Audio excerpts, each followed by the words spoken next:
Hello students, मैं sir Vassa honours tutorial. आज अपन hello Erin के बारे में पढ़ेंगे। हेलो एरिन क्या होता है? देखो, वर्ड से अपने पता चल रहा है। Halo means halogen, arene means होता है बेटा बेंजीन रिंग। क्लियर है? तो अगर बेंजीन रिंग से कोई भी हेलोजन अटैच हो, फ्लोरीन, क्लोरीन, ब्रोमीन, आयोडीन, तो वो सारे बेटा क्या होंगे? हेलो एरिन होंगे। क्लियर है?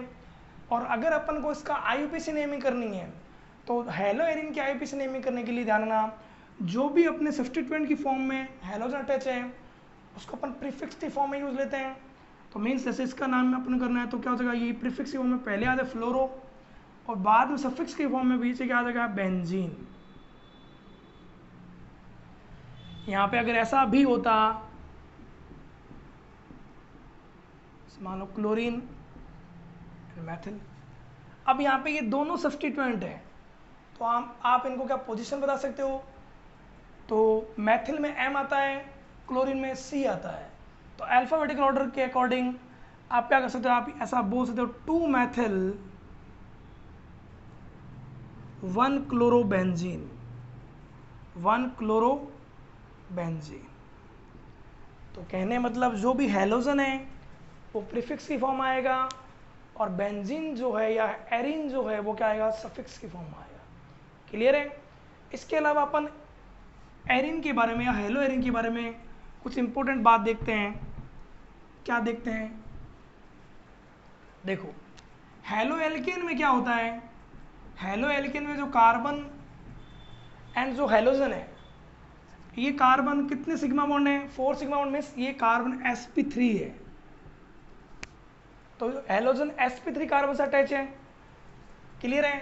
तो इसकी जो बॉन्ड लेंथ होती है वो क्या होती है, ऑलमोस्ट sp3 जो कार्बन उसके अकॉर्डिंग होता है लगभग मान लो 1.7 एंगस्ट्रॉम के पास में होती है। बट हेलो एरिन में क्या होता है, हेलो एरिन में जैसे मान लो क्लोरीन माना मैंने, यहाँ पे लोन पेयर है, यहाँ पे क्लोरीन कार्बन से अटैच है। वो कार्बन कौन सा कार्बन है? sp2 कार्बन है। क्लियर है? अब sp2 कार्बन है, इसकी बॉन्ड लेंथ जो होती है इसके कंपेरेटिवली क्या होती है, कम होती है। बॉन्ड लेंथ कम होगी तो आपको पता बॉन्ड स्ट्रेंथ ज़्यादा होती है। दूसरा, यहाँ पे ये क्लोरीन रेजोनेंस में पार्ट करता है, तो रेजोनेंस में पार्ट करने के कारण क्या हो जाता है, यहाँ पे डबल बॉन्ड के कैरेक्टर आ जाते हैं कार्बन एंड क्लोरीन के पास में। तो डबल बॉन्ड के कैरेक्टर आ जाएंगे तो बॉन्ड स्ट्रेंथ इंक्रीज हो गई एंड बॉन्ड लेंथ क्या हो जाती है, डिक्रीज हो जाती है। क्लियर है? दूसरा, कार्बन एंड क्लोरीन की EN में डिफरेंस होता है, तो ये भी बॉन्ड क्या होता है, पोलर बॉन्ड होता है। क्लियर है? तो मैंने ये बता दिया आपको, एक तो नेचर बता दी कि हेलो एरिन में कार्बन एंड क्लोरीन बॉन्ड कैसा होता है, पोलर होता है। दूसरा मैंने ये बता दिया रेजोनेंस में पार्ट करने के कारण क्या होता है, यहाँ पे डबल बॉन्ड के कैरेक्टर आ जाएंगे, इसलिए बॉन्ड स्ट्रेंथ इंक्रीज हो जाएगी। बॉन्ड स्ट्रेंथ इंक्रीज हो जाएगी तो ध्यान रखना, इसमें क्या होता है, ये क्लोरीन इजीली नहीं निकल सकता।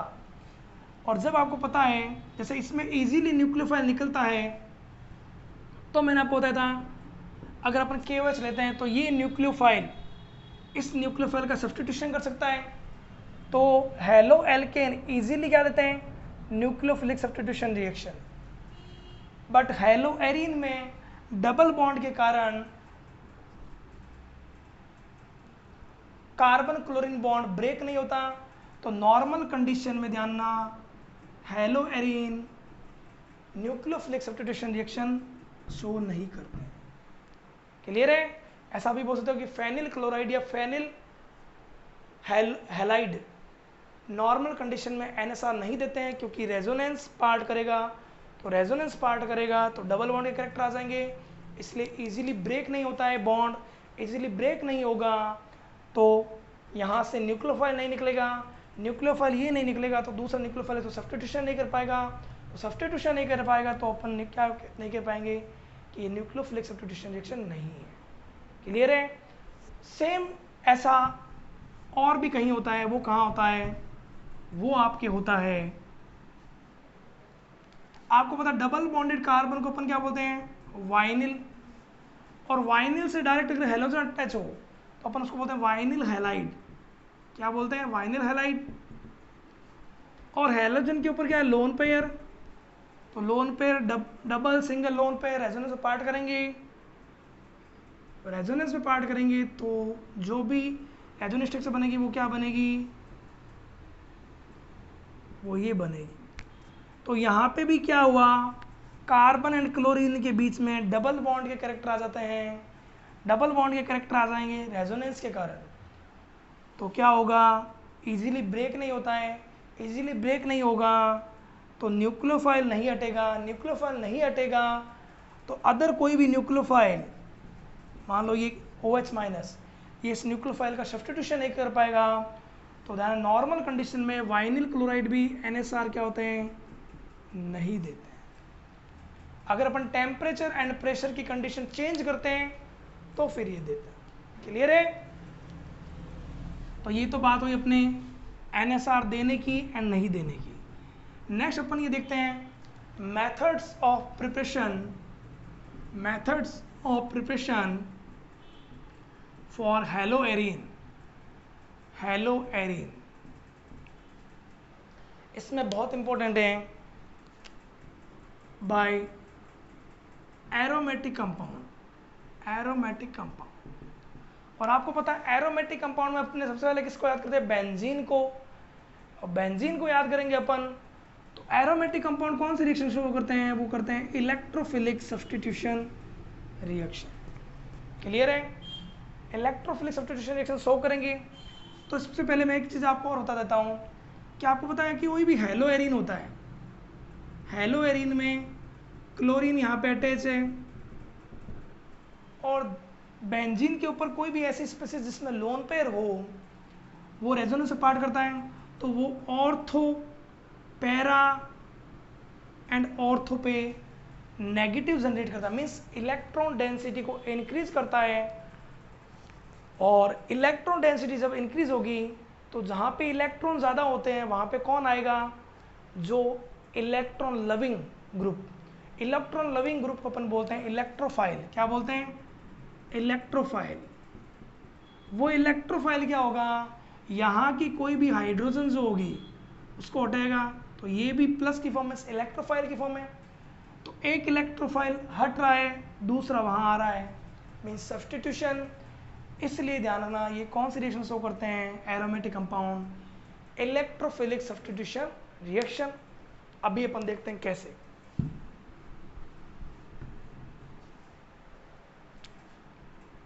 अपन जब बेंजीन की रिएक्शन मीन्स क्लोरीनेशन करवाते हैं किसकी प्रेजेंस में? कोई भी लेविस एसिड, लेविस एसिड जो लोन पेयर लेता है तो अपने जो प्रोडक्ट बनता है वो बनता है क्लोरोबेंजीन या हेलोएरिन। ये कैसे बना वो भी अपन देखते हैं। देखो मैकेनिज्म से पता चलेगा अपने को। फर्स्ट स्टेप जो होता है इसमें वो ये होता है, मैंने क्या कहा, ये लेविस एसिड लोन पर एक्सेप्ट करता है तो यहाँ पे ये बॉन्ड ब्रेक होगा, एक कैटायन एक एनायन, ये इसको लोन पेयर देगा तो ये तो बनाएगा AlCl4 माइनस और साथ में बनेगा Cl प्लस। आपको पता है माइनस वाला क्या होता है? न्यूक्लियोफाइल। प्लस वाला क्या होता है? इलेक्ट्रोफाइल। क्लियर है? एरोमेटिक कंपाउंड है तो कौन सी रिएक्शन शो करेंगे? Electrophilic substitution reaction. तो ये इलेक्ट्रोफाइल जो है वो अटैक करेगा किस पे? एरोमेटिक कंपाउंड मीन्स बेंजीन पे।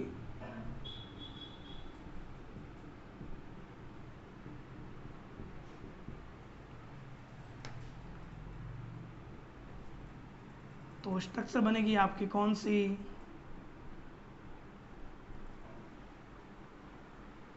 जो इलेक्ट्रॉन लेता है उस पर माइनस प्लस। इलेक्ट्रोफाइल कहाँ जाता है? जहाँ पे इलेक्ट्रॉन डेंसिटी ज़्यादा होती है तो ये यहाँ पे अटैक करेगा।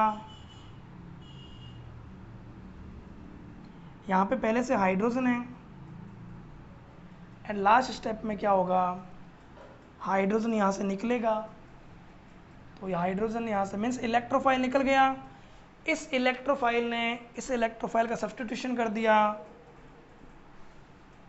यहाँ पे प्लस है, ये निकलेगा तो माइनस, यहाँ पे क्लोरीन पहले से है, माइनस एक 2 इलेक्ट्रॉन के इक्वल मीन्स बॉन्ड के इक्वल, तो ये दोबारा क्या बन जाएगा, डबल बॉन्ड बन जाएगा, और डबल बॉन्ड बनने से एट लास्ट जो स्ट्रक्चर बन जाएगी आपके, वो बेटा क्या बन जाएगी आपके, वो बन जाती है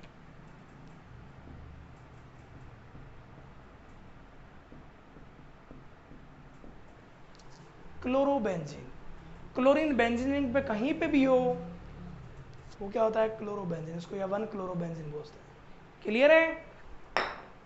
तो यहाँ पे इलेक्ट्रोफाइल ने इलेक्ट्रोफाइल को हटाया, इसलिए इसको बोलते हैं इलेक्ट्रोफिलिक सब्स्टिट्यूशन रिएक्शन। क्लियर है? तो मेथड्स ऑफ प्रिपरेशन में ये फर्स्ट रिएक्शन थी। सेकंड अपन देखते हैं लेटरल ब्रांच से भी, ये तो था बेंजीन रिंग पे अटैच जो है, मींस बेंजीन रिंग पे कोई भी लेटरल ब्रांच हो, जैसे मान लो ये है, इसको अपन क्या बोलते हैं, बेंजीन रिंग से अटैच जो होता है उसको बेंजाइलिक। तो बेंजाइलिक पे क्लोरीनेशन अपन करवाते हैं किसकी प्रेजेंस में, अगर HNO लाइट की प्रेजेंस में। तो यार लाइट की प्रेजेंस में जब भी रिएक्शन हो तो हमेशा समझ लेना वो रिएक्शन कौन से, free radical substitution reaction, free radical substitution reaction.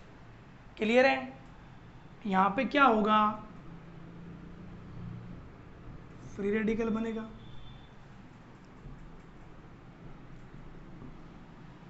Free radical बनता है तो क्या, तो होमोलाइटिक क्लीवेज, 1 इलेक्ट्रॉन इधर 1 इलेक्ट्रॉन इधर, फ्री रेडिकल फ्री रेडिकल। यहाँ पे भी होमोलाइटिक क्लीवेज, रेडिकल्स रेडिकल्स। तो ये रेडिकल्स इस रेडिकल को सब्स्टिट्यूशन करेगा तो अपने क्या बनेगा,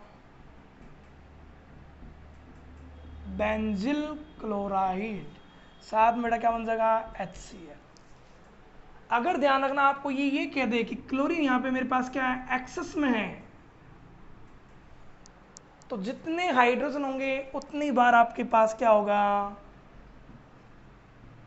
क्लोरीनेशन होगा and free radical substitution reaction होगी। तो फिर से हाइड्रोजन हटेगा वहाँ से और फिर से क्लोरीनेशन लाइट की प्रेजेंस में, एट लास्ट अपने पास वो कंपाउंड बन जाएगा, वो आपके क्या बन जाएगा, ट्राइक्लोरो टोलुइन। क्लियर है? ट्राइक्लोरो आपके क्या बन जाएगा, टोलुइन बन जाएगा। तो ये आपके क्या होता है, ये भी किस में आता है, आपके हेलो एरीन बनाने की मेथड है ये फ्री रेडिकल सब्स्टिट्यूशन से है, वो कौन सी, इलेक्ट्रोफिलिक सब्स्टिट्यूशन रिएक्शन से है। क्लियर है? तो नेक्स्ट जो भी अपनी मेथड्स ऑफ प्रिपरेशन है जो भी रही हुई अपन नेक्स्ट वीडियो में देखेंगे। Thank you for watching, like कीजिए, सब्सक्राइब कीजिए। 12th के लिए वीडियो था, ऐसे डालते रहेंगे। Stay home stay safe.